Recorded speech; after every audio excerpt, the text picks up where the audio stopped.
Finally তোমাদের সাথে share করব আমার ষষ্ঠীর লুকটা। আমি যে স্যুটটা পরেছি সেটা কিন্তু অফলাইন কেনা, তাই কেউ আমার কাছে লিঙ্ক চেয়েও না। ফার্স্ট টাইম একটা টোনার অ্যাপ্লাই করে কনসিলার অ্যাপ্লাই করছি। আমি কিন্তু কোনো ফাউন্ডেশন অ্যাপ্লাই করি না।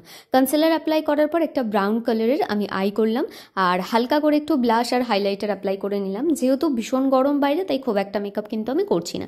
একদম লাইট একটা বেস রেখে দেন আমি একটু লাইনার অ্যাপ্লাই করছি।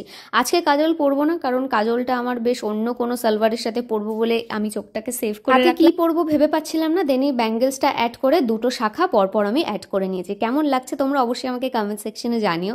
আর তারপর আমি একটা নিউড কালারের একটা লিপস্টিক পরলাম, একদম ডার্ক শেডের। দেন একটু মাস্কারা অ্যাপ্লাই করলাম। এবার হেয়ারটা করবো, বাট তার আগে সেটিং স্প্রেটা অ্যাপ্লাই করে নিলাম। বাইরে ভীষণ গরম জানো তো, আর পুজোর সময় একটু গরম না হলে ভালোও লাগে না, কারণ বৃষ্টির ওয়েদারটাও তো আমাদের ভালো লাগে না। একটু সিঁদুরটা অ্যাড করে নিলাম। আর এই চেনটা আগের দিন ট্রেনে যাতায়াত করছিলাম বলে আমি খুলে রেখেছিলাম, তো আজকে আবার মা পরিয়ে দিল। আর এই যে গোল্ডেন কালারের ব্যাগটা নিয়েছে, অ্যান্ড আমার লুক হচ্ছে ফাইনাল এটা। তোমাদের কেমন লাগলো অবশ্যই কিন্তু আমাকে কমেন্ট সেকশনে জানিও। দেখা হবে নেক্সট ভিডিওতে। বাই।